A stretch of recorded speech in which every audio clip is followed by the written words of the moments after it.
Hello,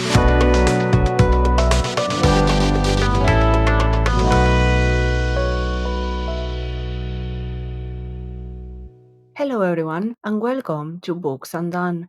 I'm your host, Livia J. Elliot, and today we are back with a guest talk, or a guest takeover. The spotlight is on another famous short story written by Jorge Luis Borges, namely Death on the Compass. Let me introduce you to my guest today. I'm Jarrod. I run the Fantasy Thinker YouTube channel, and I'm on podcasts, Speculative Speculations, and other fine podcasts around pagechewing.com as well. Hi, I'm Varsha, and you can find me on most of the places you can find Jarrod too, except on his YouTube channel. Well, maybe I'm there sometimes too. My channel is Reading by the Rainy Mountain, and yeah, mostly I just do book discussions there. Thank you so much for joining me today. But before we start, let me do some disclaimers. First, there are spoilers in this podcast. We are focusing only on Death on the Campus, and we will not spoil other short stories in the anthologies of Ficciones or Labyrinth. We may, however, reference them briefly. Second, what you will hear is our subjective opinion about this story, and you may disagree with that, and that's fine. Now, let me start with a short question that may not be that easy to answer. If you have to reduce Death on the Compass into a single takeaway, what would that be? How can you do anything Borges with a single takeaway?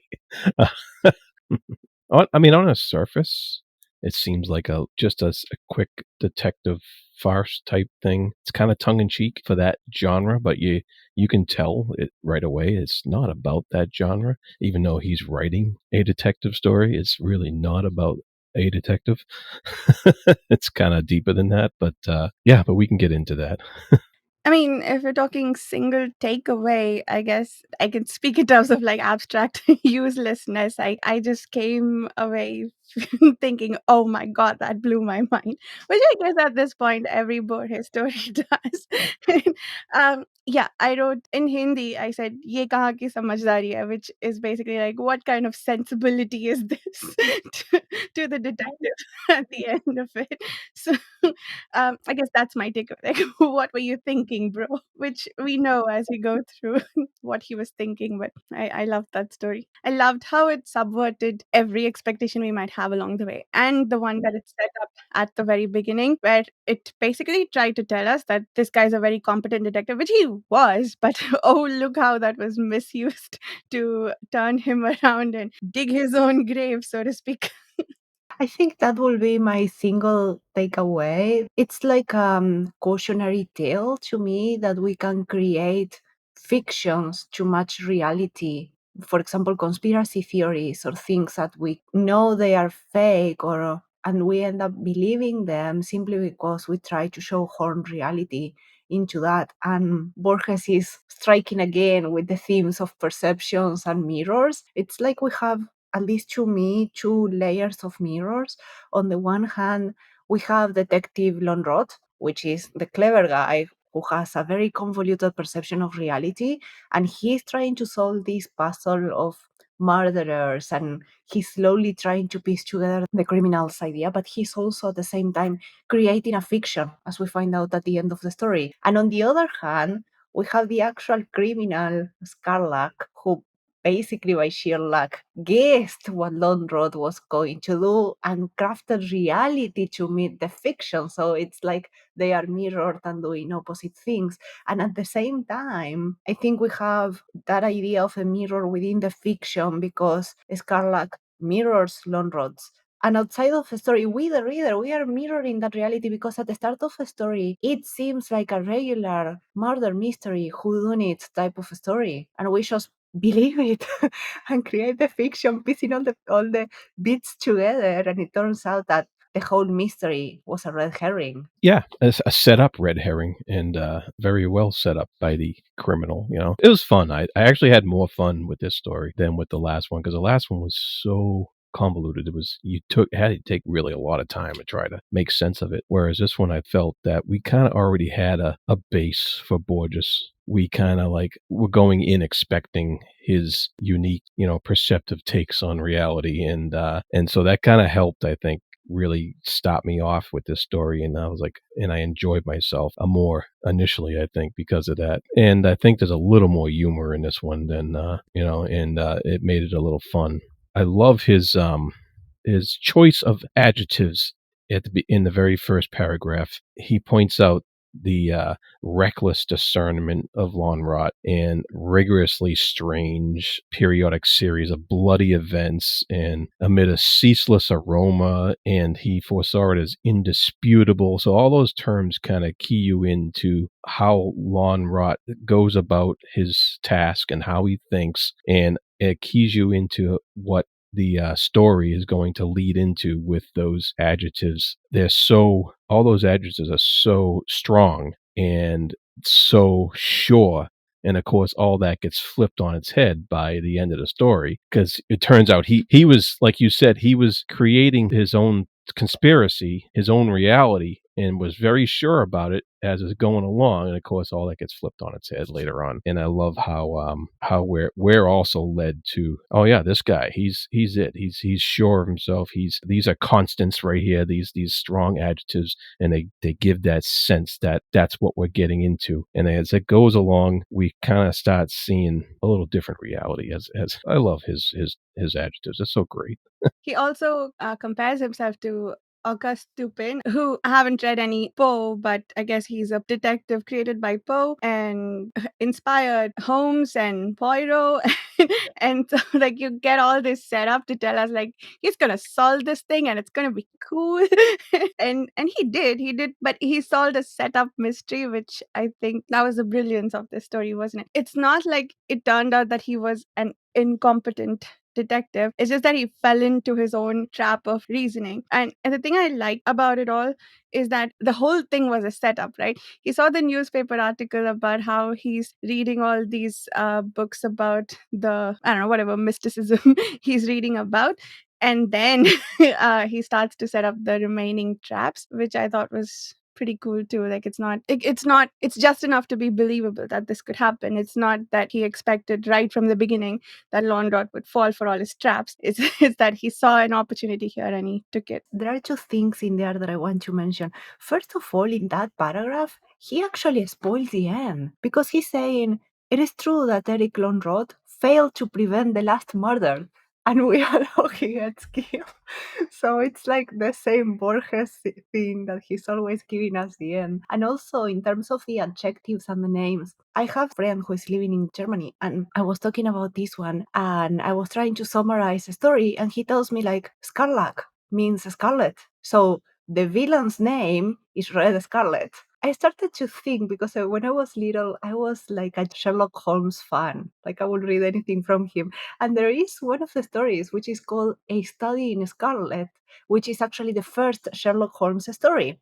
I'm not sure if he was trying to make a reference to Sherlock Holmes and the whole mystery setup and detective approach, or if he was simply trying to make a wordplay with red herrings, which are so common in this. And in this case, it's like we mentioned before, like the whole plot is a red herring towards the end. Like the whole investigation is it, and he's turning, like, deconstructing the genre, basically. Yeah, I think in this case, it's probably both. Of course, he was very aware of the history of the genre, of Poe and Sir Arthur Conan Doyle, who wrote Sherlock Holmes. The reference to Dupin in there, of course, means he was quite. Not only was he aware of Poe and the history of this genre, but the actual detective in the story is aware of Poe, or at least treats Dupin as a real person who lived in the past at some time, which that's in and of itself is a kind of metafictional twisting of perception, depending on how you look at it. That's interesting that Scarlac actually means scarlet. That's funny. It just makes it more funny, I think. But it's like you said, he was the Scarlac was making it up as he went along, because he's reading these texts and stuff like that. And I love how he's like, oh, it's a triangle. No, wait, it was actually a diamond, and he changes his mind about what his ultimate evil plan was. And once again, that's playing with our perception of because and like in all those old stories in Sherlock Holmes, the evil mastermind is doing evil mastermind stuff and actually has a big plan and has a big purpose. Whereas this guy, I think he was just out to get Lawnrod, and he succeeded. And like you said, he tells us right in the first sentence it's going to end that way. And I feel like because of how the first sentence is set up, all the way to the end, I kept expecting Laundra to turn around and say, no, I was aware of your plan. I just came here to catch you red-handed or whatever. And the first sentence, or like the first paragraph, I guess, nor did he divine the identity of Yarmolinsky's unlucky murderer, but he did perceive the evil series' secret shape and the part played in it by Red Scarlac, who said, so the part played in it by Red Scarlac, I think he didn't know until the guy told him, right? But but because this sentence tells us that he knew about it, it's making us think he knew about it beforehand, but he just knew about it just before the last murder happened, which was his own. So he did have, I think, some clues or suspicions that Red Scarlet could be involved, but it's not like he truly knew the extent of it. I want to circle back to what Jarrod said, because the mastermind doing evil things, because in this case, there is also a lot of randomness into what happens. Because if Lonrod wouldn't have pissed off that reporter, he wouldn't have written anything. Therefore, Scarlett wouldn't have ever known that Lonrod was pursuing these clues and the plan wouldn't have happened. And I think it's also, that idea that sometimes we can do everything in a very polished way. And sometimes life happens, and we have little control over it. Every character within this story has or their actions have small consequences that start to pile up like a snowball, ending up in this big ending in which Lonrod is killed. Most of the time, at least, it didn't seem to me that it was because Lonrod was careless. Perhaps at the end when he goes into that mansion, but he was following the clues, he was very methodical, but it was everything else that basically conspired to lead him into that position and being killed at the end. I think what you said, Livia, I think that's kind of the genius of the story for me. Like, it's not at any point making us think that Laundrat wasn't good at what he was doing. Like, he lives up to most of what that first paragraph is telling us, except that he followed a fake trap and he just got outwitted by someone. If it had been a series of sacrifices and whatnot, I wonder, like, we're only getting a part of the story. I wonder what it was that he wasn't looking at. I think he did have that first interaction with the police officer where he says, oh, maybe they were just going to steal the sapphires and they ended up in this room instead and ended up killing this guy. And Laundrat's like, nah, that's just boring. Let's think about other options. Yeah, you're right. That's what turned out to be true in the end. Because the policeman said, "Let's not look for a three-legged cat." And I thought that was hilarious because it, of course, refers to the three thing, the triangle that's made, but he actually is a fourth one, and the cat's supposed to have four legs. It just it's brilliant how he makes those little allusions like that. And like you said, the policeman was like, "I would prefer a purely rabbinical explanation, not an imaginary mischances of an imaginary robber." It's like the whole time he's pointing out, you don't have to look deeper into this. It's just a robbery. It's just, and of course our guy wants to look deeper into it and he starts doing that. And then it goes into the circumstances that Livia described earlier. It was just great. When I was reading it struck to me that Treviranus, which is the other detective, first of all, he kind of acts like the voice of reason. He's always trying to stay grounded, cool, instead of crafting this fancy mystery. And he's always right. Like, in a way, he's always right. On the first one, he says we have this other guy with sapphires or something across the room. It could have been an unlucky person. Ends up being that. It's so funny and sad at the same time because Lonrod is always looking for a convoluted explanation. We go back again to that idea of one person looking at reality in a very straightforward, plain way and the other crafting a fiction to fit the reality he wanted to see. And it's funny because the journalist declared in 3 columns, so he specifically mentions 3 again, that Lonrot was looking for the names of God in order to come across the name of the murderer. And so, yeah, you're reaching, you're looking for, like you said, conspiracies in order to solve your case for you, which totally contradicts believing himself to be the pure reasoner that we saw in the first paragraph.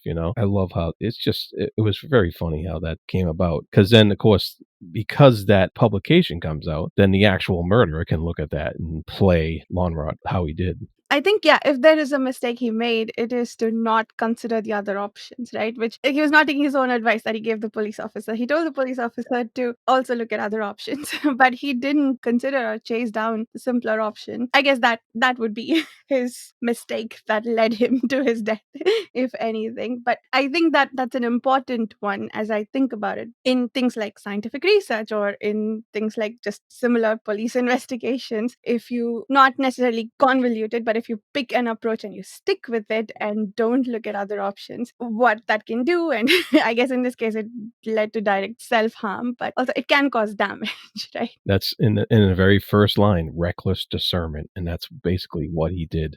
Was that the whole story, reckless discernment? I love that line. I think there may be some message to reality, especially given the year in which he wrote this one. This story in particular is from 1941 or 1944, something like that. It was again written during World War II, and we know everything that happened during World War II. So when I was reading it, I was thinking we have this whole plot in which Lonrod is looking for the name of God, following Jewish traditions, and he's crafting a myth about the assassin and what he's doing about Jewish traditions. And if we look back at history, real world history, during that period of time, we could say that humanity had believed a fiction about the Jews for a lot of time. I'm not sure whether Borges was also trying in a very convoluted and Borgesian way to create a cautionary tale about how easy it is to create that type of fiction or believe in a conspiracy theory, especially when it is directed or stemmed from the belief of a minority group, like in this case, the Jewish community. There is also a sentence at the start, I think it's in the second page, in which we have this editor from the magazine that comes in, and Lonrod says, maybe the crime belongs to the history of Jewish superstitions, murmured Lonrod. Like Christianity, the editor of the magazine ventured to add. Like there is that also, he's actively trying to make a comment about how people from different religions perceive each other and the fictions they have about each other. I understand that it can be understood in a different way, but when I read it, that was the idea that I got, especially because it's very easy to fall into that belief, and again we have the idea of a fiction within the fiction, what Lonrod is doing and what humanity did during World War II as well. Not sure, it's a very convoluted idea. I think that makes sense. Like, I didn't understand this line when I was first reading the story, but I think in the context of what you said, that makes sense. And in the rest of the story, this is in the second paragraph. We will never know whether he found the hotel do not to his liking. He accepted it with the ancient resignation that had allowed him to bear 3 years of war in the Carpathians and 3,000 years of pogroms and oppression. Borges wasn't. It seems that he was quite aware of the issues that the Jewish community was having, especially in Argentina in that time. Yeah, that's also part of what I started to think around those lines. And of course, history of the world has done nothing but pour on conspiracy theories as pertaining to the Jewish people. So it makes sense that he was very aware of that and was very pointing that out. And he was also pointing out the fact that if the tables were turned, the same thing could be said about these superstitions of Christianity that are said about the superstitions of the Jewish people. And so anybody could be in that boat if they were in the minority and they were fell under superstitious rambling of a majority people who were, actively suppressing those people. It's just very interesting how he's able to say so much about it in like 2 or 3 lines here, and he's able to have that come across very strongly. And there's no doubt that Borges was very aware of all the goings on of the world at the time. I only read two Dan Brown books, but this felt a lot like a Dan Brown book. I think Angels and Demons in particular, where they kept finding a series of dead people. That was the book that made me decide to stop reading Dan Brown. But I was thinking, like, the ending, the part that leads up to the labyrinth in that building where he sees mirror after mirror and staircase after staircase, that felt a little surreal, right? Like, could be that because of the mystic trap that he's following and people are setting a trap and it's the third name of god, like, if if this had been true, it's almost like sucking us into that fiction. I don't know, they're calling down god or something. So I loved that, and then it's immediately broken down after with the appearance of Red and saying no, I made that all up. But I loved that little paragraph where for a moment, like, I felt really tripped up and getting afraid with him about being, I think I have a genuine fear of like time loops and infinities. So, like, a little bit of a side track. We were coming back on from a hike once and it was really dark. We hadn't planned well. And so there were a lot of bridges on our way up, and while coming back down I didn't see any bridges, or I didn't remember seeing any bridges, or it felt like we should have seen one by now. And I was like, oh no, we're stuck in a time loop. No way that could be true. but, but that's what was happening in my head in the dark. So anyway, I feel like this those paragraphs here really played on that fear I have really well. And also, I think the other aspect of Borges' stories, we read two others that we discussed on this podcast, the sort of infinite recursion and recurring infinities.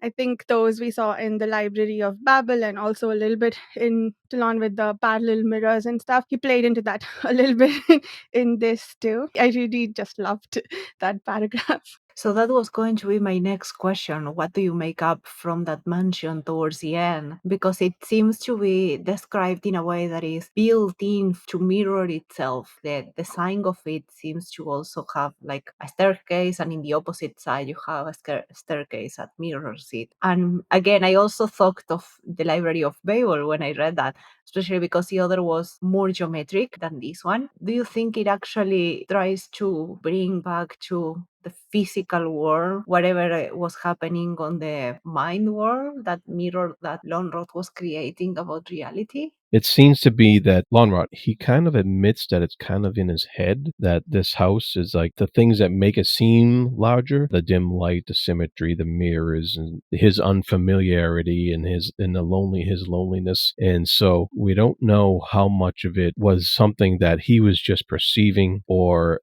was it really planned out like that house was planned out like that, or was he just perceiving it that way because of the state he was in, going to this strange place? He's by himself, he's unfamiliar and all that stuff, and he's noticing all these mirrors and these in this place that has this strange symmetry. It's a neat little trick that Borges is playing with our perceptions, and by seeing it through the character's perceptions and not knowing the reliability of the character's perceptions due to his own feelings. And so it's up in the air as far as what the house actually was. I think it's very common for us. If you are spooked, suppose that you see a shadow, you're going to see a monster. And it's actually just, I don't know, a statue or something. And I think that he was also, you made me think, Jarrod, that perhaps he was also playing with that idea that how the feelings and especially the momentum that Lonrod has built up for himself, like aware that he was going to catch him before the fourth murder and all of that, plus all of the fears that are very played down during the story because he already knows what Red Scarlet is capable of. We get some bits and pieces that he already knows, and at the end of the story, we find out that he even captured his brother, that Lonrod captured Scarlet's brother, so he knows what's happening there. So we may have that expectation and the fears, all of that playing to actually change the house. Because at the end of the day, narrator seems to go from a omniscient perspective to get into Lonrod's head the more the story progresses. So it could be that towards the end, we are getting another example of a very unreliable narrator.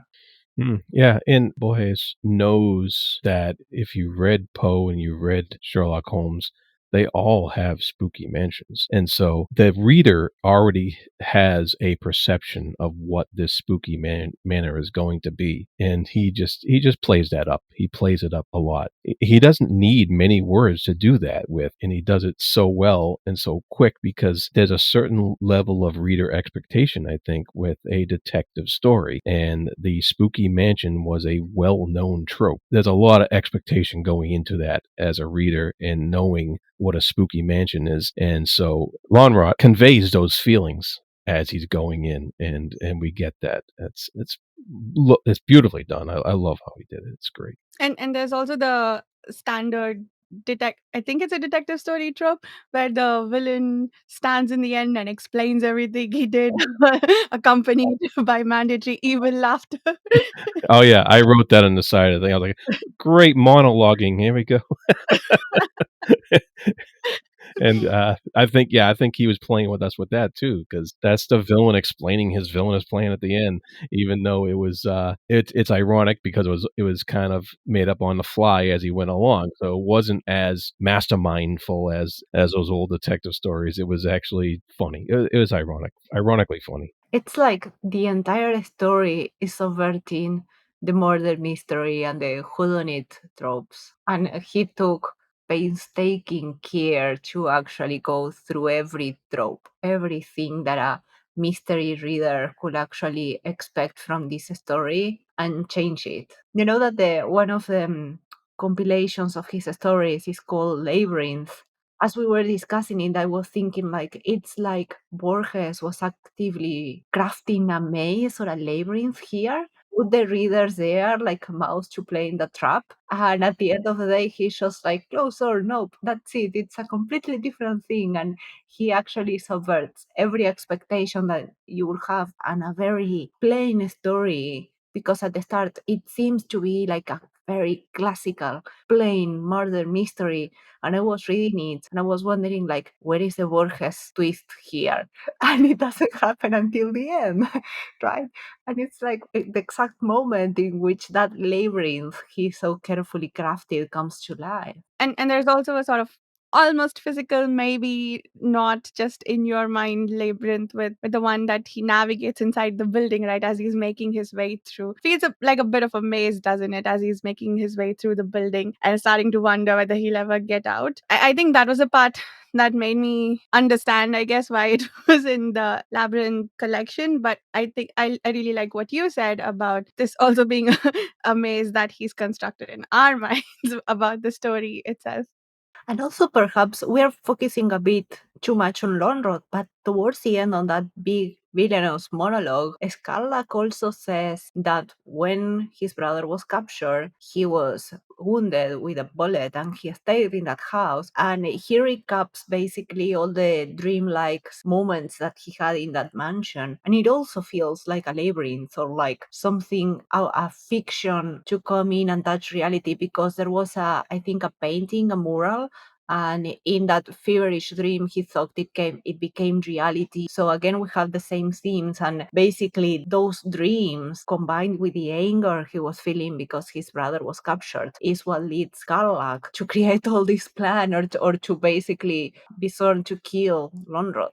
Yeah, to go back to the point about the Jewish people, he does something kind of clever here on the fourth page that I have. I'm not sure if it's the same as what you guys got, but talking about the second murderer. The second murder was somebody who had risen from wagon driver to political tough, then degenerated to a thief and even an informer, which I found it very key that informer was put down below political tough and thief as the worst thing that somebody could be. And then later on, when they get the phone call, there's the discordant sound of whistles and horns drowned out the informer's voice about the third murder. And of course, related to the Jewish experience, of course, an informer in the war, in the camps, would be the worst thing that somebody could be. So that's why I think it's so far down in the order of lowest of the low here. And I was wondering if that name that the informer spoke in the guttural voice in secretiveness Ginsburg meant anything, if that name means anything at all. It obviously was a fake name that somebody was using over the phone. And I'm wondering if it was actually Scarlac who was the actual informer informing himself informing about the third murder because he was setting it all up. But I didn't know if that name Ginsburg meant anything specific to that whole situation. But Scarlac actually says he was, and he refers to him with that name. So when he was doing the monologue, something I'm not sure, I can't answer your question, Jarrod, but something that I read on that part, I'm not sure if in the English version it's like that. In the Spanish version, it says that his name was Ginsberg, spelled with a Z and BRG, and between between parentheses it says or Ginsburg, written with an S. So that may tie up to Argentinian history during that period of time and even before on the 1900s when there was a lot of immigration. People will just go down the ships, they will spell their names, and they will be misspelled, like in a Spanish version or something. And there was some lost identity there because many children of immigrants then had a very hard time trying to reconnect with their family overseas and in Europe because of the misspelled last names. It was actually a big deal because you had to go and try to rectify them and so on. And that's something that actually dragged on until today. There are still processes on the civil registry to rectify your name, your family name that was misspelled during this period, so 1940s or the 1900s. So I thought that he was perhaps making a reference to that, to what people is capable of leaving behind, in this case their identity, their family name, just to go to a different place. And again, given that this was written during the 1940s and Argentina openly received refugees, it may be perhaps a reference to that. The fact that he was actively putting up both spellings of the name. oh yeah, that's pretty interesting. Yeah, could be. Yeah, I just found it fascinating. I really, really did. And of course, the ending with the whole labyrinth thing. Next time I kill you. Yes, that I was going to ask about that because That was brilliant. he supposes another labyrinth, but that second labyrinth, the one that Lonrod suggests, it has only 2 points, right? So you have A and B, and then you have that and have the next one. When Scarlac was actually doing that rhomboid 4 points thing. I'm not sure if the fact that we know from Babel's library that Borges was playing a lot with math. So I'm not sure if the fact that we have the 4 points on Lonrod's fiction, and in here we have 2 points on the proposed fiction, because the idea of the next time you kill me, that's a fiction, right? So I'm not sure if the 4 versus 2 actually means something, or if he was actively trying to, yeah, make a comment or something, or use math again. Yeah. it's just, it's funny. Yeah, I did wonder whether he wrote a different story where the labyrinth is essentially a straight line with the infinity of points it comes with. Yeah, like it's like draw a straight line, then find halfway points, then find halfway points, and then kill me. Like just find the damn center and kill me there. No, do these other things first. Lay the trap for me so I will arrive at the center. I thought that was hilarious. I did wonder what it was a reference to. But the last line that Scarlac says, that makes me think that maybe he was just noting the idea of the fact that a straight line has an infinity of points, because he says, I promise you the labyrinth that consists of a single straight line that is invisible and endless. But do you think that means something for the story too? Is that something about the afterlife? The Spanish version is slightly different. It could be something like, I promise you that labyrinth consisting of a single line which is invisible and unceasing. I thought that was more of a more accurate translation. It's weird, I thought the same. Was he trying to actually make a reference to afterlife or to a belief? Because in this case, the whole story is based on a religious belief. So I'm not sure if he was actually making that. And he makes a reference, it's invisible and endless or unceasing, like it continues and we can't see it. Invisible too, right? Yeah, that's just like the rhombus. That was invisible too. But it's interesting that he pointed it out in the context of the straight line. Yeah, the rhombus technically didn't exist and the straight line wouldn't exist in the same way. So the invisibility must refer to something else, right? And I could be having this wrong, but mathematically, like a straight line wouldn't really exist in reality, right? Like it's made up just like a point is. Anyway. I think perhaps he was trying to go for a more philosophical meaning on that sentence. You could say that perhaps the struggle, because the whole book is about struggling to find the truth, that is endless, unceasing, and invisible. Sorry, I will veer towards philosophy. Oh, I like that. Oh yeah.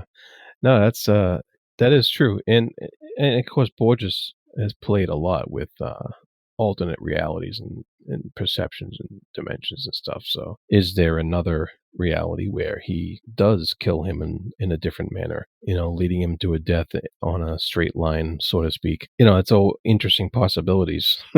Yeah, and I may be chasing ghosts here, but in the Library of Babel, one we could say hidden theme is a struggle to find knowledge because they were always trying to find books, and that was like a constant in their lives within the library. And in Tlon, Ukvar, Orbis Tertius, we had the struggle to exist again, but for that fictional reality because it kept multiplying, they kept adding things into it. And in here, we could have something similar, that struggle to keep going and to keep finding mysteries or cleaning up the mysteries and understanding them. I think anything that a person does, especially that type of inner reality, is invisible and is endless as long as a person exists. Yeah, and it's telling that Lonrot's about to be killed, but he's sitting there philosophizing, considering the problem of a symmetrical and periodic deaths, and it's like, wait a minute, you're about to die. Why are you talking about this stuff? And it makes you wonder how much the character really felt about the nature of his own reality here and what was happening to him. In that context, what do you make of this line? There are 3 lines too many in your labyrinth, he said at last. I know of a Greek labyrinth that is but one straight line. So many philosophers have been lost upon that line that a mere detective might be pardoned if he became lost as well. I mean, I think that's adding to everything you guys have been saying about the search for truth. And I think it's really interesting that you can get lost in a really small part of the problem and spend your entire life on it, or you can go out and look at a bigger picture, which I guess in this case is a rhombus, and try to understand that as well. Yeah, if you look at that bigger picture, you can lose details, but if you only look at that small problem, you can lose your perspective. There's so much you can get out of this.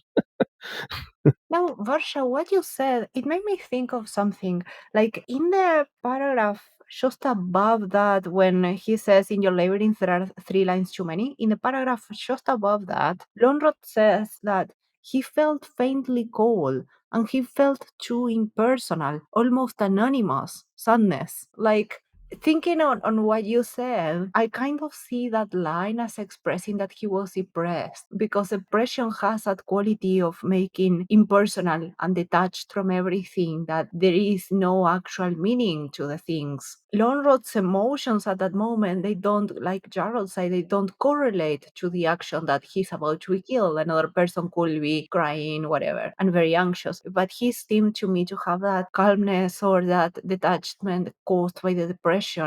And again, if we look at it into the lines, that your labyrinth has 3 lines too many, it could mean that Lonrod has been looking at something very convoluted to try to make sense of his own life, to give meaning to his own life, when the answer was just a straight line and it was up there. Just go and live. Yeah, Oh, yeah. that's good. Yeah, Oh, that's really cool. and yeah. No, it's very telling that he actually seemed to be accepting the situation rather than looking for a way out. And you're right, and that could tie into what it seems like he was feeling with that impersonal, cold feeling that he had, that's anonymous sadness. Do you think the straight line is a reference to the thing that happened all the way at the beginning, where the police officer just said maybe the guy was just looking after the sapphires and ended up in the wrong room? So the shortest path is a straight line, but he followed a rhombus instead. Like it could be a metaphor for the easiest explanation, just straight, the easiest Yeah, explanation. yeah, Yeah. yeah. At the end of the day, Treviranus, which is the other inspector, he was always right. He was making like very clumsy guesses. He wanted to actually drop the person on the other room, or there was no murder in the third one. He says like there was no murder, and Yeah. he was always right. Yeah, he was always right. I love that when he got the thing in the mail that explained the triangle. He's like, but there was this line about how Treviranus read over that argument by geometry resignedly and then sent both letter and map to Laundrod's house. He's like, yeah, I don't think this makes sense, but I will send it to this guy because I know he'll get lost in it. Argument by geometry. It's so extra. Like everything Scarlac does, it's so extra. He could have just gone to London with a gun and shoot him, and that's it.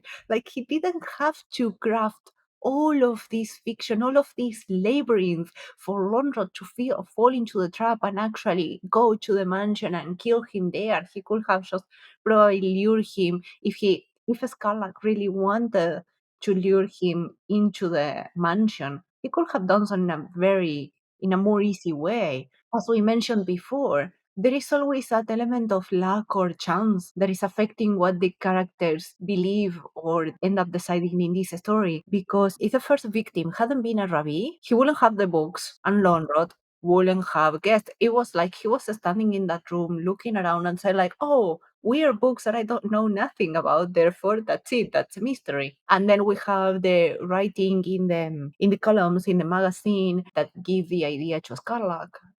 And we have the drunk guy. I think it's on the second murder. They find him in that place in that bar, and they end up killing him there. And oops, suddenly we have 2 points, and we have to come in with a third one. It's like every part of the plot ends up having that element of chance. That's interesting because it gives more force to the final paragraph with the final lines where Lonrod says your labyrinth has 3 lines too many. He might as well just be saying, next time, just come and kill me. Don't go through all the rigmarole.